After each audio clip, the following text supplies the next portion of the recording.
Hello everyone, tech P S സിയുടെ പുതിയൊരു വീഡിയോയിലേക്ക് ഏവർക്കും സ്വാഗതം.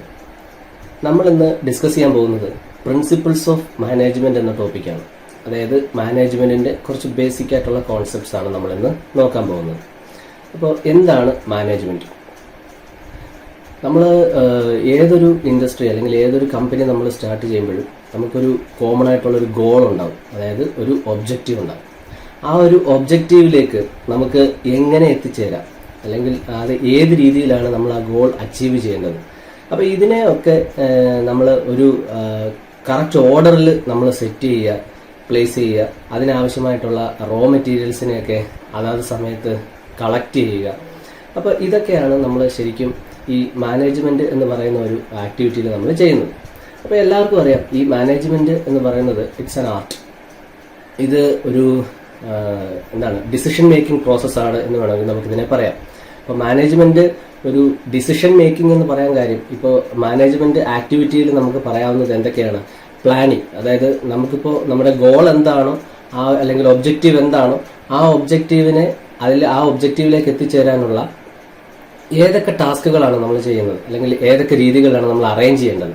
അപ്പോൾ അതെല്ലാം ഈ ഒരു മാനേജ്മെന്റ് എന്ന് പറയുന്ന ആക്ടിവിറ്റിയിൽ നമ്മൾ എടുക്കേണ്ട സ്റ്റെപ്സ് ആണ്. അപ്പോൾ ഈ മാനേജ്മെന്റ് എന്ന് പറയുന്നത് ശരിക്കും എന്താണ്? പ്ലാൻ ചെയ്യുക, പ്ലാനിങ് ആണ്. അതുപോലെ തന്നെ ഓർഗനൈസ് ചെയ്യുക.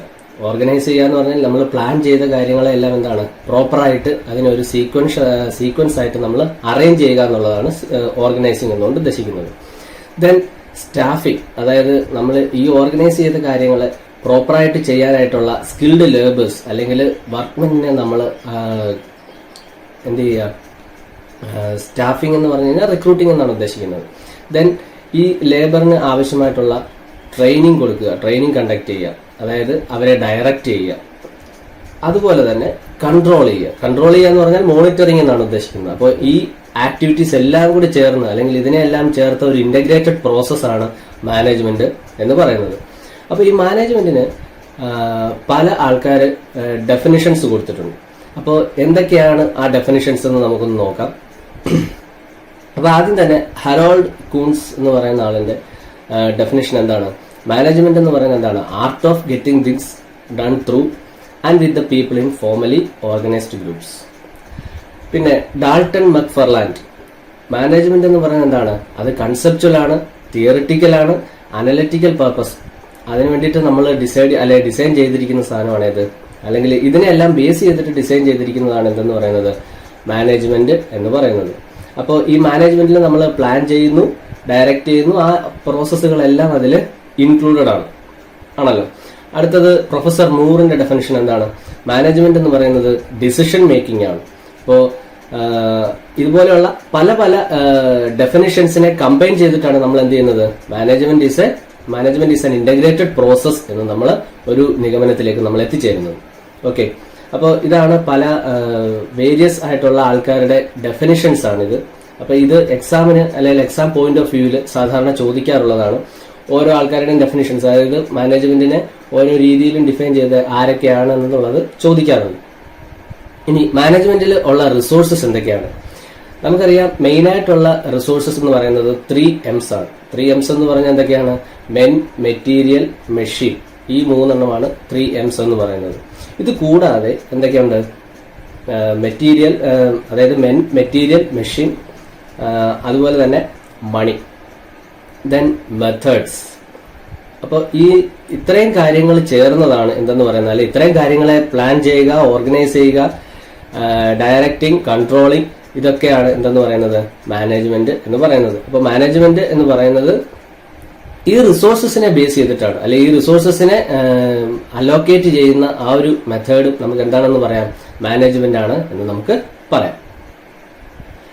നമ്മൾ നേരത്തെ പറഞ്ഞതുപോലെ തന്നെ മാനേജ്മെന്റിന്റെ പല ഡെഫിനിഷൻസ് ആണ്, പല ആൾക്കാർ പറഞ്ഞിട്ടുള്ള ഡെഫിനിഷൻസ് നമ്മൾ ഓൾറെഡി പറഞ്ഞതാണ്. അപ്പോൾ അത് ഓരോ ഡിഫൈൻ ചെയ്തത് ആരാണ് എന്നുള്ളതാണ് ഇവിടെ സ്പെസിഫൈ ചെയ്തിട്ടുള്ളത്. മാനേജ്മെന്റ് എന്ന് പറയുന്നത് എന്താണ്? Accomplishment of results through the efforts of other people. ഇതാരാണ് പറഞ്ഞത്? ലോറൻസ് എന്ന് പറഞ്ഞ ആളാണ്. അപ്പോൾ അങ്ങനെ ഓരോ ഡെഫിനിഷൻസും മാനേജ്മെന്റിനുണ്ട്. Then management is the art of getting things done through and with the people formally organized groups. Management is a process of planning, organising, actuating, controlling. നമ്മൾ പറഞ്ഞ എല്ലാ ആക്ടിവിറ്റികളും കൂടി ചേർത്ത ഒരു ഇന്റഗ്രേറ്റിംഗ് പ്രോസസ്സാണ്. Then management is the process by which managers create, direct, maintain and operate. അപ്പോൾ ഇതെല്ലാം എന്താണ്, ഈ കാര്യങ്ങളെല്ലാം നമ്മൾ ഈ പറഞ്ഞിട്ടുള്ള കാര്യങ്ങളെല്ലാം തന്നെ പല പല എന്താണ് പോയിന്റ് ഓഫ് വ്യൂവിൽ പറഞ്ഞിട്ടുണ്ട് എന്നുള്ളൂ. അപ്പോൾ മാനേജ്മെന്റ് എന്ന് പറയുമ്പോൾ ഇത് എല്ലാം കൂടി ചേർന്ന് വരുന്നതാണ് എന്നാണ് ഉദ്ദേശിക്കുന്നത്.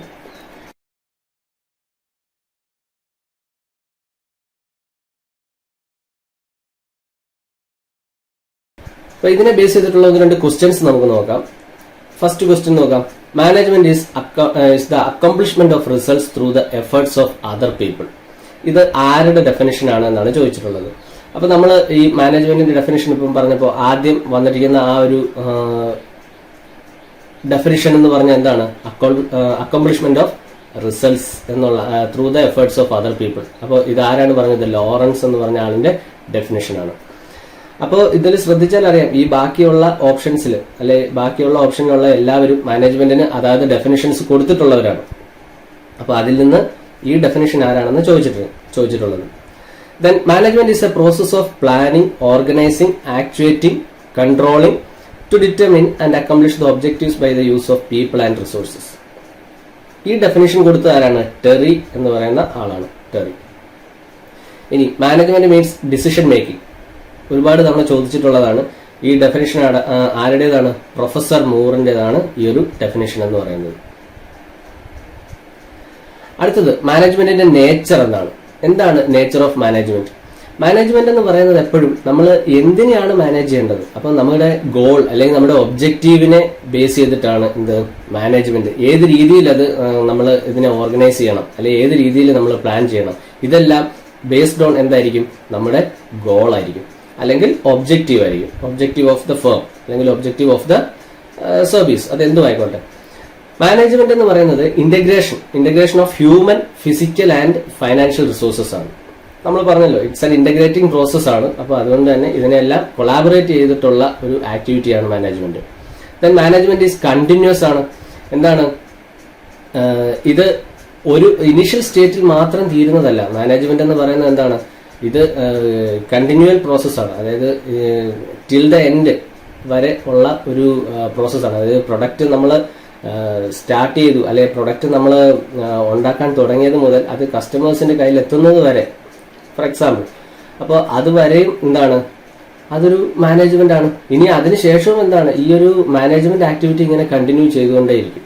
അതാണ് മാനേജ്മെന്റിന്റെ ഒരു പ്രത്യേകത എന്ന് പറയുന്നത്. പിന്നെ ഈ മാനേജ്മെന്റ് എന്ന് പറഞ്ഞാൽ എന്താണ്? എല്ലാ സ്ഥലത്തും, അതായത് ടോപ്പ് മാനേജ്മെന്റ് അല്ലെങ്കിൽ അഡ്മിനിസ്ട്രേറ്റീവ് ലെവലിൽ മാത്രം ഒതുങ്ങിത്തീരുന്ന ഒരു കാര്യമല്ല. വർക്ക്മെന്റിനായാലും സൂപ്പർവൈസറിനായാലും അത് ഓൾ ഓവർ ദ ഇൻഡസ്ട്രി അല്ലെ ഓൾ ഓവർ ദ ഫേം ഈ ഒരു മാനേജ്മെന്റ് ആക്ടിവിറ്റി ഇങ്ങനെ വ്യാപിച്ചു കിടക്കുകയാണ്. അതാണ് മാനേജ്മെന്റ് പെർവസീവ് ആണെന്ന് പറയുന്നത്. ഇനി മാനേജ്മെന്റ് ഒരു ഗ്രൂപ്പ് ആക്ടിവിറ്റിയാണ്. അത് നമുക്കറിയാം. ഓൾറെഡി ഒരു ടോപ്പ് മാനേജ്മെന്റ് വിചാരിച്ചാൽ മാത്രം എന്ത് ചെയ്യാൻ പറ്റില്ല? ഒരു ഫേം അല്ലെങ്കിൽ ഒരു കമ്പനിയുടെ ഗോള് അച്ചീവ് ചെയ്യാനായിട്ട് സാധിക്കില്ല. അവിടെ ആ ഒരു ഗോളിലേക്ക് എത്തിച്ചേരുന്നത് വർക്ക്മെന്റിന്റെ കൂടി എഫേർട്ട് കൊണ്ടാണ്, അല്ലെ വർക്ക്മെന്റിന്റെ എഫേർട്ട് കൊണ്ടാണ് ആ ഒരു ഗോൾ നമ്മൾ അച്ചീവ് ചെയ്തെടുക്കുന്നത്. അപ്പോൾ ഇറ്റ്സ് എ ഗ്രൂപ്പ് ആക്ടിവിറ്റി. പിന്നെ principles are dynamic in nature, principles are relative not absolute. അപ്പോൾ ഇതിൽ എന്ന് പറയുന്നത് ഇപ്പൊ നമ്മൾ മാനേജ്മെന്റ് എന്ന് പറയുന്നത് റിലേറ്റീവ് ആണെന്ന് പറയാൻ കാര്യം, ഇത് ഒരാൾ വിചാരിച്ചാൽ മാത്രം എന്ത് ചെയ്യാൻ പറ്റില്ല, നമുക്ക് ഈ ഒരു ഗോൾ അച്ചീവ് ചെയ്യാൻ പറ്റില്ല. So it's relative. അതായത് നമുക്ക് മറ്റൊരാളിന്റെ എഫിഷ്യൻസി കൂടി നമ്മളിവിടെ എന്ത് ചെയ്യും? എക്സാമിൻ ചെയ്യും, അല്ലെങ്കിൽ അതുകൂടി നമ്മൾ കൺസിഡർ ചെയ്യുന്നുണ്ട് ഈ മാനേജ്മെന്റ് എന്ന് പറയുന്ന ഒരു ആക്ടിവിറ്റിയിൽ. പിന്നെ മാനേജ്മെന്റ് എന്ന് പറയുന്നത് ഒരു ആർട്ടാണ്, അതുപോലെ തന്നെ സയൻസ് ഒരു പ്രൊഫഷനാണ്. Management decision മേക്കിങ്ങുമാണ്. ഇനി ഇതിനെ ഒരു പ്രോസസ്സായിട്ട് നമ്മൾ പറയുകയാണെന്നുണ്ടെങ്കിൽ എന്താണ്? നമ്മൾ ആദ്യം പറഞ്ഞതുപോലെ തന്നെ ഇതൊരു ഇന്റഗ്രേറ്റിംഗ് പ്രോസസ്സാണ്, അതുപോലെ തന്നെ ഒരു സോഷ്യൽ പ്രോസസ്സാണ്. സോഷ്യൽ പ്രോസസ് എന്ന് പറഞ്ഞ ഒരു നല്ല റിലേഷൻഷിപ്പ് ബിറ്റ്വീൻ ആരൊക്കെ ഉണ്ടാവണം? മാനേജ്മെന്റ് ആൻഡ് വർക്കേഴ്സും ഉണ്ടായിരിക്കണം. അപ്പോൾ it's a social process. Then management is a continuous process. ഇനി ഇതിനെ ബേസ് ചെയ്തിട്ടുള്ള രണ്ട് ക്വസ്റ്റ്യൻസ് ആണ്. Explain management as a continuous process. Management refers to a series of. അപ്പോൾ മാനേജ്മെന്റ് ഒരു കണ്ടിന്യൂസ് പ്രോസസ് ആണെന്ന് പറയുന്നതിന്റെ പ്രധാന കാരണം എന്താണ്? ഇത് ഇന്റർ റിലേറ്റഡ് ആണ്. ഇന്റർ റിലേറ്റഡ് എന്ന് പറഞ്ഞാൽ ഇപ്പോൾ ഒരു ഇൻഡസ്ട്രി നമ്മൾ കൺസിഡർ ചെയ്യുകയാണെങ്കിൽ അതിനകത്തുള്ള each and every individual related ആണ് ഈ മാനേജ്മെന്റ് ആക്ടിവിറ്റി അല്ലെ മാനേജ്മെന്റിന്റെ ആ ഒരു എയിം നമ്മൾ എന്താണ് ചെയ്തെടുക്കുക എന്നുള്ളത് അതിൽ ഓരോ ആൾക്കാരുടെയും അല്ലെങ്കിൽ ഓരോ ഇൻഡിവിജ്വലിന്റെയും എയിമാണ്. അപ്പൊ അതുകൊണ്ട് തന്നെ ഇത് എന്താണ് ഇന്റർ റിലേറ്റഡ് ഫങ്ഷൻസ് ആണ്. Management refers to a series of interrelated functions ആണ് എന്നുള്ളതാണ് ഇമ്പോർട്ടന്റ്. ഓപ്ഷൻസിൽ വേറെന്തൊക്കെയാണ്? റിലേറ്റഡ് ഫങ്ഷൻസ് എന്ന് കൊടുത്തിട്ടുണ്ട്. അതുപോലെ തന്നെ ഇൻഡിപെൻഡന്റ് ഫങ്ഷൻസ്. എന്തായാലും ഇൻഡിപെൻഡന്റ് ഫങ്ഷൻസ് അല്ല, കാരണം ഇൻഡിപെൻഡന്റ് അല്ല മാനേജ്മെന്റ് എന്ന് പറയുന്നത്, റിലേറ്റഡ് ആണ്. ഇന്റർ റിലേറ്റഡ് എന്ന് പറയാൻ കാര്യം ഇത് കണ്ടിന്യൂസ് പ്രോസസ് എന്ന് പറഞ്ഞു വരണമെന്നുണ്ടെങ്കിൽ എന്തായിരിക്കണം? ആ ഒരു ഒരു ലൂപ്പ് പോലെ, അതായത് ഇതിനകത്ത് നമ്മൾ എന്തായിരിക്കും എല്ലാ ആൾക്കാരും അല്ലെങ്കിൽ ഓരോ ആക്ടിവിറ്റി ചെയ്യുന്ന ആൾക്കാരും എന്താണ് ഇവർ തമ്മിൽ അവരുടെ ആക്ടിവിറ്റീസ് റിലേറ്റഡ് ആണ്. അതാണ് ഈ ഒരു ക്വസ്റ്റ്യൻ കൊണ്ട് ഉദ്ദേശിക്കുന്നത്. ദെൻ സെക്കൻഡ് ക്വസ്റ്റ്യൻ എന്താണ്? Management is A distinct process consisting of planning, organising. ഇത് ഓൾറെഡി നമ്മൾ ഡിസ്കസ് ചെയ്ത ഡെഫിനിഷനകത്തുള്ള ഒരു ടേം ആണ്. അതായത് ഈ പ്ലാനിംഗ്, ഓർഗനൈസിംഗ് എന്നൊക്കെ പറഞ്ഞത് ഇത് ആരുടെ ഡെഫിനിഷൻ ആണ് എന്നാണ് ചോദിച്ചിട്ടുള്ളത്. ടെറി എന്ന് പറഞ്ഞ ആളിന്റെ ഡെഫിനിഷനാണ്. അപ്പോൾ അവിടെ ശ്രദ്ധിച്ചാൽ അറിയാം, ഇവിടെ ബാക്കിയുള്ള ആൾക്കാരെല്ലാം എന്താണ് ഈ മാനേജ്മെന്റിന് അതായതിട്ടുള്ള ഡെഫിനിഷൻസ് കൊടുത്തിട്ടുള്ള ആൾക്കാരാണ് അല്ലെ.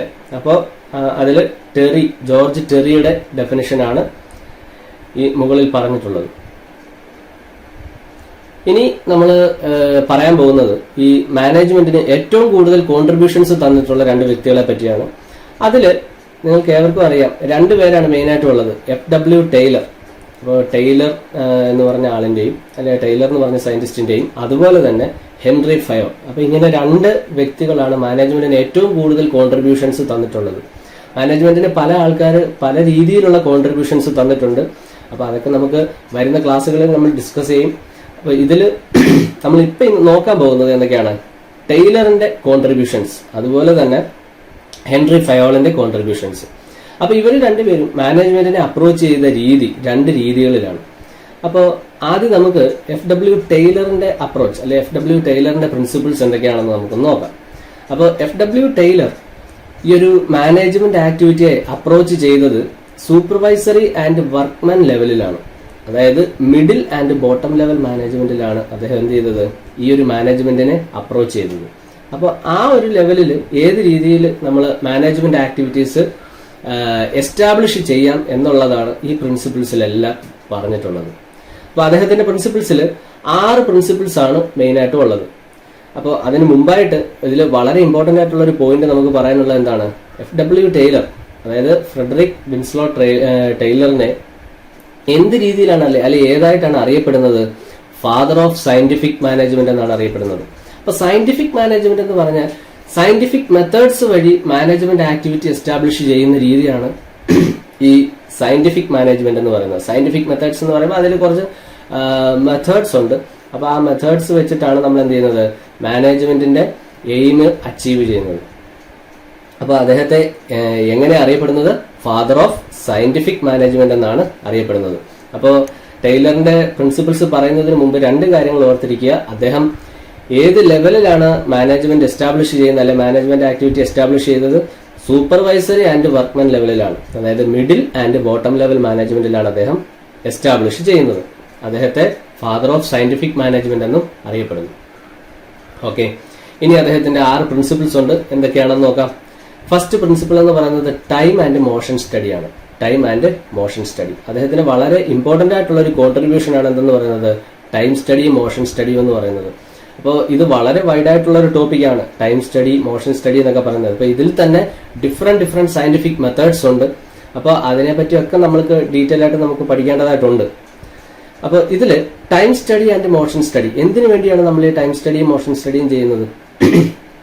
മോഷൻ സ്റ്റഡി എന്ന് പറയുമ്പോൾ ഹ്യൂമൻ ആക്ടിവിറ്റി അല്ലെങ്കിൽ ഹ്യൂമൻ ആക്ഷൻസ് നമ്മൾ ക്ലോസ്ലി ഒബ്സർവ് ചെയ്യുന്നു.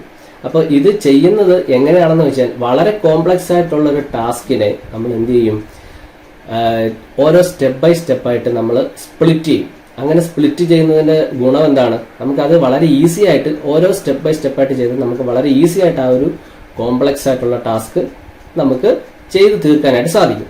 അപ്പൊ ഇത് ചെയ്യുമ്പോൾ ഈ ഓരോ സിമ്പിൾ ടാസ്കിനെയും നമ്മൾ എന്ത് ചെയ്യും? ക്ലോസ്ലി ഒബ്സർവ് ചെയ്യും. ഒന്നുകിൽ ഒരു സർവൈലൻസ് ക്യാമറ അല്ലെങ്കിൽ അതുപോലെ ഉള്ള ഒരു സർവൈലിംഗ് എക്യുപ്മെന്റ് വെച്ചിട്ട് നമ്മൾ എന്ത് ചെയ്യും, ക്ലോസ്ലി ഈ ഹ്യൂമൻ ആക്ഷൻസ് നമ്മൾ ഒബ്സർവ് ചെയ്യും. അപ്പൊ ഇതിൽ ചിലപ്പോൾ അൺവാണ്ടഡ് മൂവ്മെന്റ്സ് ഉണ്ടാവാം, അൺവാണ്ടഡ് ആക്ഷൻസ് ഉണ്ടാവാം.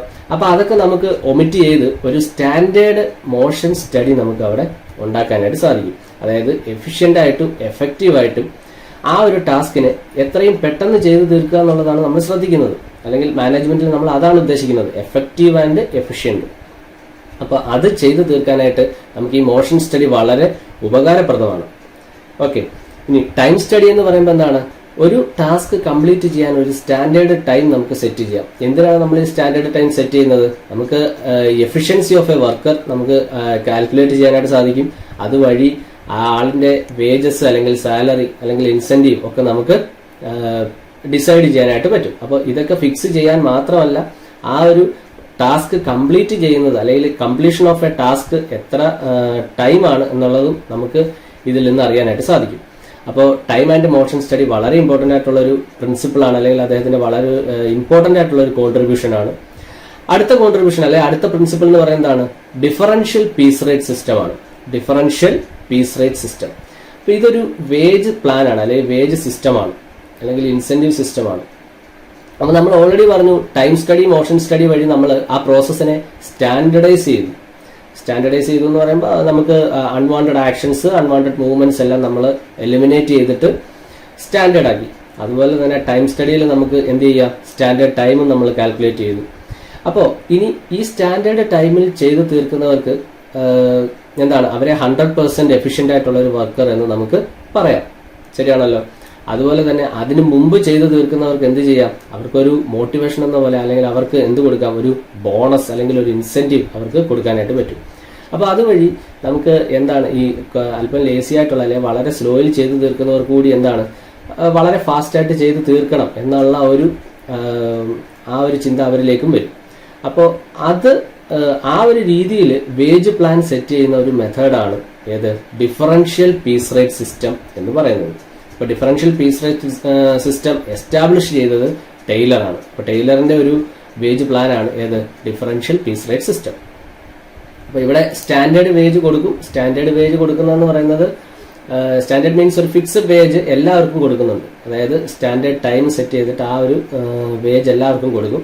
പക്ഷെ അഡീഷണൽ ആയിട്ട്, അതായത് ബിഫോർ ദ ടൈം ചെയ്തു തീർക്കുന്നവർക്ക് ബോണസ് എന്നുള്ള രീതിയിൽ അല്ലെങ്കിൽ ഒരു ഇൻസെന്റീവ് കൊടുക്കുന്നതാണ്. അപ്പൊ അതാണ് ഈ ഒരു ഡിഫറൻഷ്യൽ പീസ് റേറ്റ് സിസ്റ്റം എന്നതുകൊണ്ട് ഉദ്ദേശിക്കുന്നത്.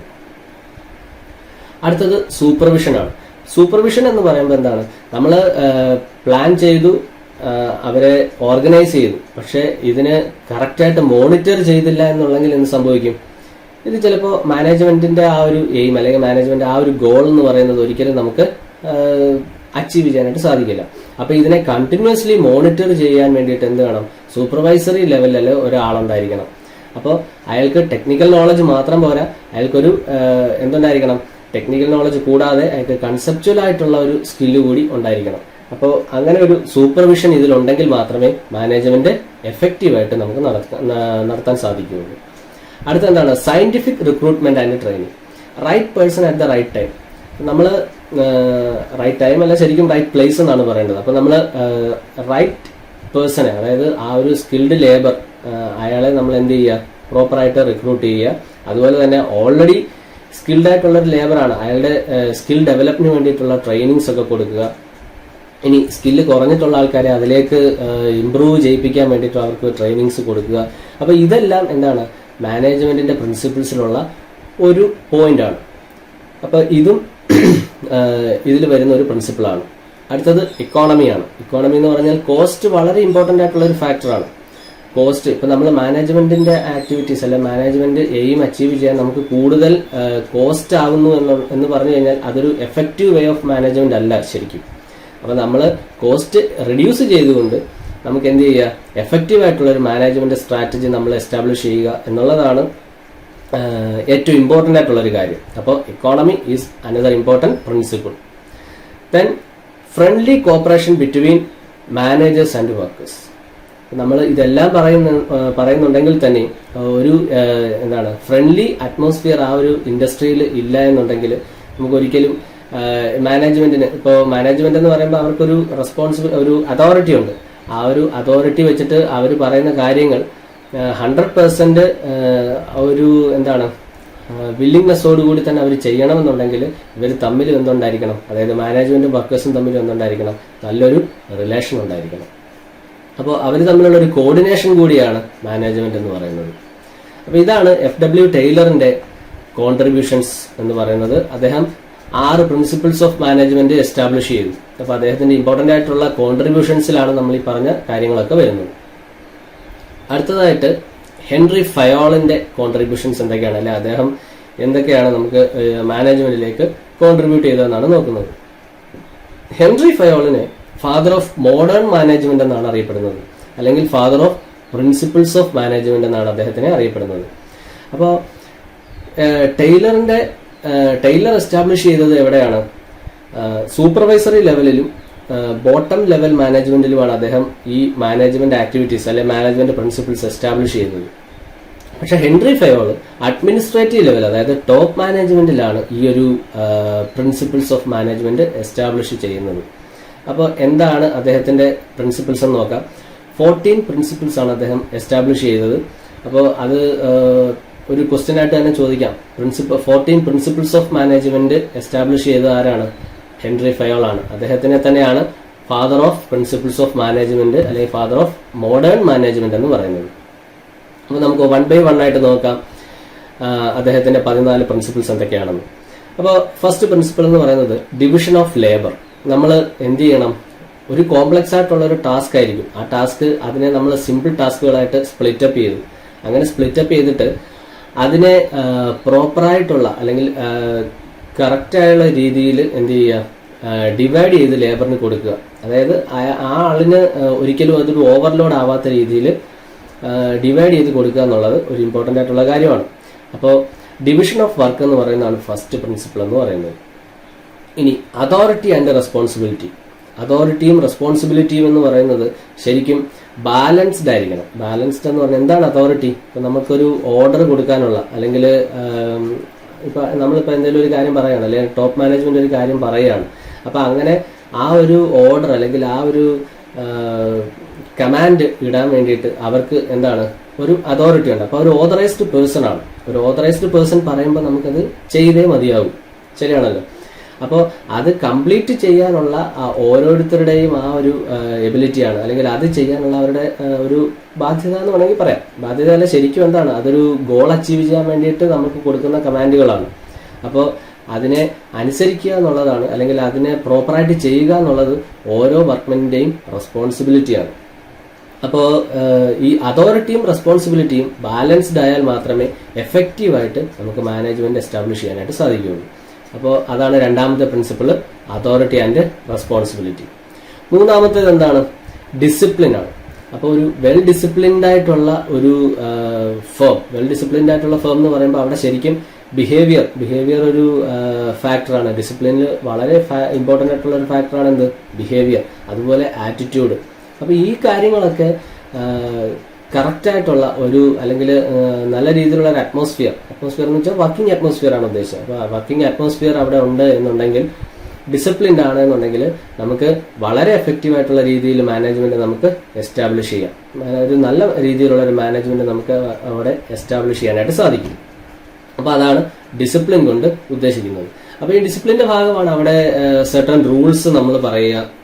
അതുപോലെ തന്നെ ടൈം, അതായത് വർക്കിംഗ് ടൈം, ഷിഫ്റ്റ് ഒക്കെ നമ്മൾ സെറ്റ് ചെയ്യുന്ന എന്താണ്? ഡിസിപ്ലിന്റെ ഒരു ഭാഗമാണ്. അതായത് ഓരോ ഷിഫ്റ്റിലുമുള്ള എംപ്ലോയീസ് അതാത് ടൈമിൽ തന്നെ വരിക. അപ്പോൾ അങ്ങനെയുള്ള അതെല്ലാം എന്താണ്? അങ്ങനെ ഒരു ആക്ടിവിറ്റി മാത്രമല്ല, ഇതുപോലെ പല പല ആക്ടിവിറ്റീസ് ചേരുന്നതാണ് ഡിസിപ്ലിൻ എന്ന് പറയുന്ന ഒരു ടേം. ശരിയല്ലേ? അപ്പോൾ അവിടെ ബിഹേവിയർ, ആറ്റിറ്റ്യൂഡ് എല്ലാം വരും. അപ്പോൾ അതാണ് ഡിസിപ്ലിൻ കൊണ്ട് ഉദ്ദേശിക്കുന്നത്. അടുത്തത് യൂണിറ്റി ഓഫ് കമാൻഡ് ആണ്. ഒരു വർക്ക്മെനെ നിയന്ത്രിക്കാൻ അല്ലെങ്കിൽ ഒരു വർക്ക്മെന് ഇൻസ്ട്രക്ഷൻസ് കൊടുക്കാൻ, ഒന്നിൽ കൂടുതൽ ആൾക്കാർ ഇൻസ്ട്രക്ഷൻസ് കൊടുക്കാനുണ്ടെങ്കിൽ എന്ത് സംഭവിക്കും? ഈ വർക്ക്മെന് കൺഫ്യൂസിങ് ആവും. അപ്പോൾ ഒരിക്കലും അങ്ങനെ ഒരു കോൺഫ്ലിക്റ്റ് അവിടെ ഉണ്ടാകാൻ പാടില്ല. അങ്ങനെ ഉണ്ടാവാതിരിക്കണമെങ്കിൽ ഒരു സൂപ്പർവൈസർ അല്ലെങ്കിൽ ഒരു ഫോർമാൻ മാത്രമേ എന്ത് ചെയ്യാവുള്ളൂ? വർക്ക്മെനെ വേണ്ട ഇൻസ്ട്രക്ഷൻസ് കൊടുക്കാവുള്ളൂ. അപ്പോൾ അയാൾക്ക് തിരിച്ചെന്തെങ്കിലും ഡൗട്ട്സ് ഉണ്ടെങ്കിൽ പോലും ആ ഒരാളിൻ്റെ അടുത്ത് മാത്രം അയാൾ എന്ത് ചെയ്താൽ മതി, ഈ പറഞ്ഞതുപോലെ ഇൻഫർമേഷൻസ് പാസ് ചെയ്യാനായിട്ട് അയാളുടെ അടുത്ത് മാത്രം പോയാൽ മതിയാവും. അപ്പോൾ ഈ യൂണിറ്റ് ഓഫ് കമാൻഡ് എന്ന് പറയുന്നത് വളരെ ഇമ്പോർട്ടൻ്റ് ആണ്. അപ്പോൾ അതൊരിക്കലും എന്ത് ചെയ്യാൻ പാടില്ല, ഡൈവേഴ്സ് ആയി കഴിഞ്ഞാൽ, അങ്ങനെ ഡൈവേഴ്സിറ്റി ഉണ്ട് എന്നുണ്ടെങ്കിൽ ഒരിക്കലും അവിടെ നമുക്ക് എഫക്റ്റീവായിട്ട് ഈ ഒരു ഗോള് അച്ചീവ് ചെയ്യാനായിട്ട് സാധിക്കില്ല. അടുത്തത് യൂണിറ്റ് ഓഫ് ഡയറക്ഷൻ ആണ്. യൂണിറ്റ് ഓഫ് ഡയറക്ഷനും ഈ പറഞ്ഞ യൂണിറ്റ് ഓഫ് കമാൻഡ് പോലെ തന്നെ പറയുന്ന ഒരു ടേമാണ്. എന്ത്, നമുക്ക് എംപ്ലോയി അല്ലെങ്കിൽ വർക്ക്മെൻ നമുക്ക് ഒരു ഒപ്പീനിയൻ പറയണം, അല്ലെങ്കിൽ അയാൾക്കൊരു കംപ്ലൈന്റ് പറയണം.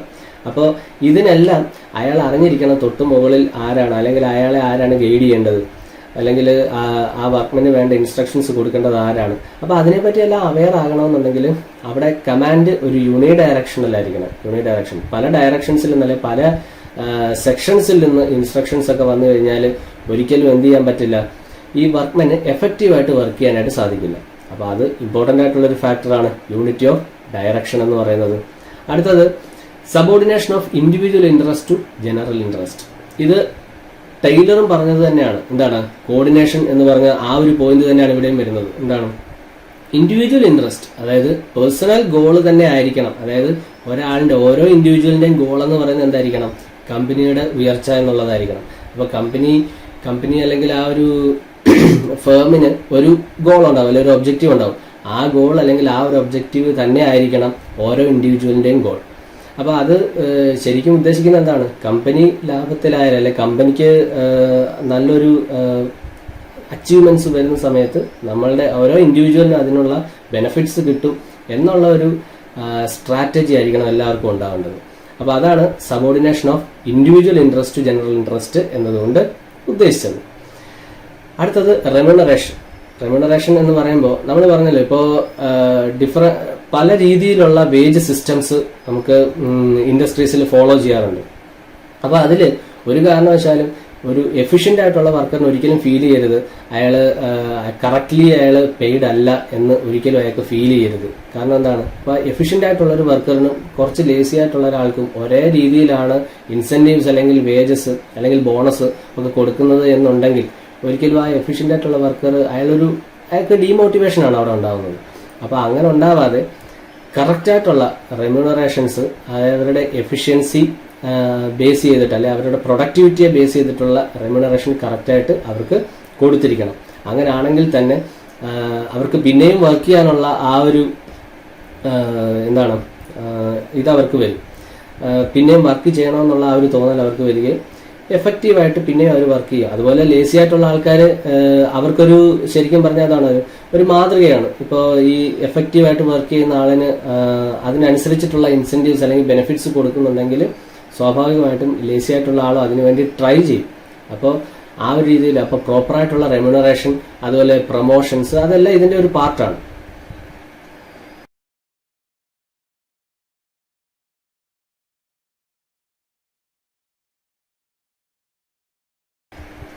ദെൻ സെൻട്രലൈസേഷൻ എന്ന് പറയുമ്പോൾ പ്രോപ്പറായിട്ടുള്ളൊരു പ്ലാന്റ് ലേഔട്ട് അവിടെ നമുക്ക് ഫോളോ ചെയ്യണം. പ്ലാന്റ് ലേഔട്ട് എന്ന് ഉദ്ദേശിക്കുന്നത് ഈ ഇപ്പോൾ ഒരു ടോപ്പ് ലെവൽ മാനേജ്മെന്റ്, ആ ടോപ്പ് ലെവൽ മാനേജ്മെന്റ് പറയുന്ന കാര്യങ്ങളെ പ്രോപ്പറായിട്ട് എക്സിക്യൂട്ട് ചെയ്യുക എന്നുള്ളതാണ് മിഡിൽ മാനേജ്മെന്റിന്റെ ഡ്യൂട്ടി. അപ്പോൾ ഈ മിഡിൽ മാനേജ്മെന്റ് എന്ത് ചെയ്യും, ഈ കാര്യങ്ങൾ അതായത് മുകളിൽ നിന്ന് കിട്ടിയ ഇൻസ്ട്രക്ഷൻസിനെ അത് ഏത് രീതിയിൽ പ്രാക്ടിക്കലി നമുക്ക് എക്സിക്യൂട്ട് ചെയ്യാം, അല്ലെ പ്രാക്ടിക്കലി നമുക്കത് പോസിബിൾ ആക്കാം എന്നുള്ളതിനെ പറ്റി ആലോചിച്ചിട്ട് അതിന് വേണ്ട ഇൻസ്ട്രക്ഷൻസ് കൊടുക്കുകയാണ് ബോട്ടം ലെവൽ മാനേജ്മെന്റിലേക്ക് ചെയ്യുന്നത്. അപ്പോൾ ഇതിനെല്ലാം ഒരു പ്രോപ്പറായിട്ടുള്ള ഒരു ഓർഡർ ഉണ്ടായിരിക്കണം. അപ്പോൾ അതിനെയാണ് നമ്മൾ സെൻട്രലൈസേഷൻ എന്നതുകൊണ്ട് ഉദ്ദേശിക്കുന്നത്. അപ്പോൾ സെൻട്രലൈസേഷൻ എന്ന് പറയുമ്പോഴത്തേക്ക് കറക്റ്റായിട്ട് ആ ഓരോ ആൾക്കാരെയും യൂട്ടിലൈസ് ചെയ്യാനുള്ള എബിലിറ്റി അതുണ്ടാവണമെങ്കിൽ പ്രോപ്പറായിട്ടുള്ളൊരു ഓർഡർ ഉണ്ടായിരിക്കണം. ദെൻ സ്കേലാർ ചെയിൻ എന്ന് പറയുമ്പോൾ ഈ പറഞ്ഞതുപോലെ സെൻട്രലൈസേഷൻ പറഞ്ഞതുപോലെ തന്നെയാണ് ഒരു ഹയറാർക്കി അവിടെ ഉണ്ടായിരിക്കണം. ഒരു ഹയറാർക്കി എന്ന് പറഞ്ഞു കഴിഞ്ഞാൽ കറക്റ്റായിട്ടുള്ള ഒരു പ്ലാന്റ് ലേഔട്ട്, ടോപ്പ് മാനേജ്മെന്റിലെ എത്ര മാനേജേഴ്സ്, അതുപോലെ തന്നെ മിഡിൽ മാനേജ്മെന്റിലെ എഞ്ചിനീയേഴ്സ്, സൂപ്പർവൈസേഴ്സ്, ഇതെല്ലാം അങ്ങനെ വരും. അപ്പോൾ അങ്ങനെ ഒരു സ്കേലാർ ചെയിൻ ഓരോ ഇൻഡസ്ട്രിക്കും ഉണ്ടായിരിക്കണം, അല്ലെങ്കിൽ ഒരു ഓർഗനൈസേഷന് ഉണ്ടായിരിക്കണം. അപ്പോൾ ഇതുവഴി നമുക്ക് കമ്മ്യൂണിക്കേഷൻ വളരെ ഇമ്പോർട്ടന്റ് ഫാക്ടർ ആണല്ലോ. ഇപ്പൊ ഡയറക്ട്ലി വർക്കേഴ്സിന്റെ അടുത്ത് ടോപ്പ് മാനേജ്മെന്റ് വരണം എന്ന് നിർബന്ധമില്ല എല്ലാ സമയത്തും. അപ്പൊ അവർക്ക് വരാം, പക്ഷെ വരാൻ പാടില്ല എന്നല്ല. അപ്പോൾ ടോപ്പ് മാനേജ്മെന്റ് എല്ലാ സമയത്തും അവർക്ക് ഇൻസ്ട്രക്ഷൻസ് കൊടുക്കണം. വർക്ക്മാനിന് ഇൻസ്ട്രക്ഷൻസ് കൊടുക്കണമെങ്കിൽ അവർ എന്ത് ചെയ്യേണ്ട കാര്യമില്ല, വർക്ക്മാന്റെ അടുത്തേക്ക് എപ്പോഴും വരണമെന്നില്ല. അപ്പോൾ അതിന് ഓതറൈസ്ഡ് ആയിട്ടുള്ള കുറച്ച് ആൾക്കാരുണ്ടാവും. അപ്പോൾ ഇതെല്ലാം നമ്മൾ ഡിസൈഡ് ചെയ്യുന്നത് ഈ സ്കെലാർ ചെയിൻ പ്രോപ്പറായിട്ട് അവിടെ ഫോളോ ചെയ്യുന്നുണ്ടെങ്കിലാണ്. ദെൻ ഓർഡർ, എഫിഷ്യന്റ് ആയിട്ടുള്ളൊരു കോർഡിനേഷൻ വരണം എന്നുണ്ടെങ്കിൽ ഈ പറഞ്ഞ കാര്യങ്ങൾക്കെല്ലാം ഒരു ഓർഡർ ഉണ്ടായിരിക്കണം. പറഞ്ഞ കാര്യങ്ങൾക്കെല്ലാം എന്ന് പറഞ്ഞു കഴിഞ്ഞാൽ ഈ ഒരു ഓർഗനൈസേഷനെ പറ്റി പറയുമ്പോൾ അവിടെ പല പല ഫാക്ടേഴ്സ്, പല പല ഡിപ്പാർട്ട്മെന്റ്സ്, പല പല ആക്ടിവിറ്റീസ് ഉണ്ട്. അപ്പൊ ഇതെല്ലാം കറക്റ്റ് സ്ഥലങ്ങളിലേക്ക് അല്ലെങ്കിൽ കറക്റ്റായിട്ടുള്ള രീതിയിൽ അതിനെ സോർട്ട് ചെയ്യണം, കറക്റ്റായിട്ടുള്ള രീതിയിൽ അതിനെ ഓർഡറാക്കി പ്ലേസ് ചെയ്യണം. ഇതെല്ലാം മാനേജ്മെന്റ് ആക്ടിവിറ്റിയുടെ ഒരു ഭാഗമാണ്. അടുത്തത് ഇക്വിറ്റി എന്ന് പറയുമ്പോൾ നമ്മൾ എല്ലാ വർക്ക്മെന്റിനെയും മാനേജ്മെന്റ് ഒരേ രീതിയിൽ കാണണം. അല്ലാതെ ഒരാളിനെ കൂടുതൽ അയാൾക്ക് ബെനിഫിറ്റ്സ് കൊടുക്കുക, അപ്പൊ അങ്ങനെയുള്ള രീതിയല്ല. അയാളിപ്പോൾ എഫിഷ്യന്റ് ആണെങ്കിൽ അയാൾക്ക് കൊടുക്കുക. പക്ഷെ അതല്ലാത്ത പക്ഷം എന്താണ്, ഒരിക്കലും ഒരു പാർഷ്യാലിറ്റിയോ അങ്ങനെയുള്ള ഒരു രീതിയിലേക്ക് പോകാൻ പാടില്ല ഒരു എഫക്റ്റീവ് മാനേജ്മെന്റ് സിസ്റ്റത്തിൽ. അപ്പോൾ അതാണ് ഇക്വിറ്റി എന്നതുകൊണ്ട് ഉദ്ദേശിക്കുന്നത്. അടുത്തത് സ്റ്റെബിലിറ്റിയാണ്. Stability of tenure of personnel. അപ്പോൾ സ്റ്റെബിലിറ്റി എന്ന് പറഞ്ഞാൽ അതിന്റെ ഏറ്റവും ഇമ്പോർട്ടൻ്റ് ആയിട്ട് വരുന്ന ഒരു ഫാക്ടർ എന്താണ്, ജോബ് സെക്യൂരിറ്റി എന്ന് പറഞ്ഞു തന്നെയാണ്. ഇപ്പോൾ ഒരു ഇൻഡസ്ട്രിയിൽ ആൾക്കാരെ കണ്ടിന്യൂസ്ലി ഇങ്ങനെ പിരിച്ചു വിട്ടുകൊണ്ടേയിരിക്കുകയാണ്, ടെർമിനേറ്റ് ചെയ്തുകൊണ്ടേയിരിക്കുകയാണെന്ന് വിചാരിച്ചു. അപ്പോൾ എന്ത് സംഭവിക്കും? പുതിയതായിട്ട് വരുന്ന ഒരു എംപ്ലോയിക്ക് സ്വാഭാവികമായിട്ടൊരു ഫിയർ, ഏത് നിമിഷവും അയാൾ ടെർമിനേറ്റ് ചെയ്യപ്പെടാം എന്നുള്ള ഒരു പേടി അയാളിൽ വരാം. അപ്പോൾ അയാൾക്ക് എന്താ എഫിഷ്യന്റ് ആയിട്ട് അവിടെ വർക്ക് ചെയ്യാനായിട്ട് പറ്റില്ല. അപ്പോൾ അത് അവോയ്ഡ് ചെയ്യണമെങ്കിൽ ജോബ് സെക്യൂരിറ്റി എന്ന് പറഞ്ഞൊരു ഫാക്ടർ അവിടെ ഉണ്ട്. അപ്പോൾ ജോബ് സെക്യൂരിറ്റി എൻഷുർ ചെയ്യുക എന്നുള്ളതും എഫക്റ്റീവ് മാനേജ്മെന്റ് സിസ്റ്റത്തിന്റെ ഒരു പ്രിൻസിപ്പിളാണ്. അതാണ് സ്റ്റെബിലിറ്റി എന്ന് പറയുന്നത്.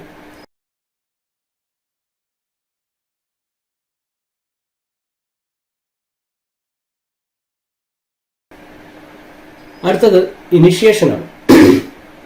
ഇനിഷ്യേഷൻ എന്ന് പറയുമ്പോൾ ഇപ്പോൾ ടോപ്പ് മാനേജ്മെന്റ് ഇൻസ്ട്രക്ഷൻസ് കൊടുത്തുകൊണ്ടേ ഇരിക്കുക എന്നുള്ളതല്ല അവിടെ മെയിനായിട്ട് ഉദ്ദേശിക്കുന്നത്. അവർ ഇൻസ്ട്രക്ഷൻസ് കൊടുക്കുന്നത് കൂടാതെ മിഡിൽ ആൻഡ് ബോട്ടം ലെവൽ മാനേജ്മെന്റിനുണ്ട് അവർക്ക് പറയാനുള്ള അല്ലെങ്കിൽ അവരുടെ സജഷൻസ്, അവരുടെ ഒപ്പീനിയൻ ഇതൊക്കെ കേൾക്കാനും അത് നല്ലതാണെങ്കിൽ അതിനെ ഇംപ്ലിമെന്റ് ചെയ്യാനുമുള്ള ആ ഒരു എബിലിറ്റി മാനേജ്മെന്റിന് ഉണ്ടായിരിക്കണം. അപ്പൊ അതാണ് ഇനിഷ്യേഷൻ കൊണ്ട് ഉദ്ദേശിക്കുന്നത്.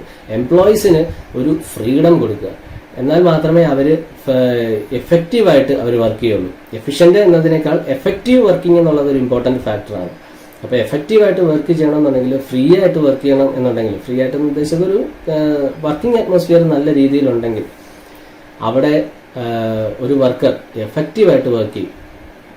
അപ്പോൾ എഫക്റ്റീവായിട്ട് നല്ല രീതിയിൽ എഫക്റ്റീവായിട്ട് വർക്ക് ചെയ്യുക എന്ന് പറയുമ്പോൾ തന്നെ അതിൽ എഫിഷ്യൻസി കൂടി ഇൻക്ലൂഡഡ് ആയിട്ട് വരും. ഇത് രണ്ടും റിലേറ്റഡ് ആയിട്ടുള്ള രണ്ട് ടേമുകളാണ്. അപ്പൊ അതാണ് ഇനിഷ്യേഷൻ എന്നതുകൊണ്ട് ഉദ്ദേശിക്കുന്നത്. ലാസ്റ്റ് പോയിന്റ് എന്ന് പറയുന്നത് എസ്പിരിറ്റ് ഡെക്കോപ്സ് ആണ്. ഇത് ശരിക്കും പറഞ്ഞാൽ നമ്മൾ സബോർഡിനേഷൻ പറഞ്ഞതുപോലെ തന്നെ അല്ലെങ്കിൽ കോർഡിനേഷൻ പറഞ്ഞതുപോലെ തന്നെയാണ് മാനേജ്മെന്റും വർക്കേഴ്സും തമ്മിൽ എന്തായിരിക്കണം, ഒരു നല്ല റിലേഷനിലായിരിക്കണം. നല്ല റിലേഷൻഷിപ്പ് അവർ തമ്മിൽ മെയിൻറ്റെയിൻ ചെയ്തില്ല എന്നുണ്ടെങ്കിൽ ഓതറൈസ്ഡ് പേഴ്സൺ ആണെങ്കിൽ കൂടി അവർക്ക് ചിലപ്പോൾ ഒരു 100% റെസ്പോൺസിബിൾ ആയിട്ടുള്ള ഒരു വർക്ക്മാനായിട്ട് അവർ ഒരിക്കലും ബിഹേവ് ചെയ്യില്ല. അപ്പോൾ അത് ഉണ്ടാകണം എന്നുണ്ടെങ്കിൽ ഈ മാനേജ്മെന്റും വർക്കേഴ്സും തമ്മിൽ ഒരു ടീമായിട്ട് വർക്ക് ചെയ്യുക. ഒരു ടീമായിട്ട് വർക്ക് ചെയ്യുക എന്ന് പറഞ്ഞു കഴിഞ്ഞാൽ അവർക്ക് എന്താണ് പറയുന്നത്, ഒരിക്കലും അവരെ ഒരു ശത്രുവായിട്ട് കാണാതെ അവരെ നല്ല രീതിയിൽ അല്ലെങ്കിൽ അവരുടെ ആവശ്യങ്ങൾ അനുസരിച്ചിട്ട് അവരുടെ കൂടെ നിൽക്കുന്ന ഒരാളായിട്ട് വേണം മാനേജ്മെന്റ് എപ്പോഴും നിൽക്കാൻ. അപ്പോൾ അതാണ് ഈ ടീം സ്പിരിറ്റ് എന്നത് പറയുന്നത്. അപ്പോൾ ടീം സ്പിരിറ്റ് എന്ന് പറഞ്ഞാൽ നമ്മുടെ കൂടെ എന്ത് ആവശ്യത്തിനും അവരുണ്ട് എന്നുള്ളൊരു ഫീല് വന്നു കഴിഞ്ഞാൽ തന്നെ അവർ ഓൾറെഡി അവർ എഫിഷ്യൻസി അല്ലെങ്കിൽ എഫക്റ്റീവായിട്ട് അവർക്ക് വർക്ക് ചെയ്യാനായിട്ട് സാധിക്കും. അപ്പോൾ ഇത്തരം കാര്യങ്ങളാണ് നമ്മൾ ഈ ഒരു മാനേജ്മെന്റിന്റെ പ്രിൻസിപ്പിൾസിൽ നമ്മൾ പറയുന്നത്. അപ്പോൾ പ്രിൻസിപ്പിൾസ് ഓഫ് മാനേജ്മെന്റിൽ ഇനിയും കോൺട്രിബ്യൂഷൻസ് ഒരുപാട് ആൾക്കാർ ചെയ്തിട്ടുണ്ട്, അല്ലെങ്കിൽ മാനേജ്മെന്റിൽ ഒരുപാട് കോൺട്രിബ്യൂഷൻസ് പല ആൾക്കാർ ചെയ്തിട്ടുണ്ട്. അപ്പോൾ ഇതിനെക്കുറിച്ചുള്ള കൂടുതൽ കാര്യങ്ങൾ നമുക്ക് വരും ക്ലാസ്സുകളിൽ ഡിസ്കസ് ചെയ്യാം. Thank you.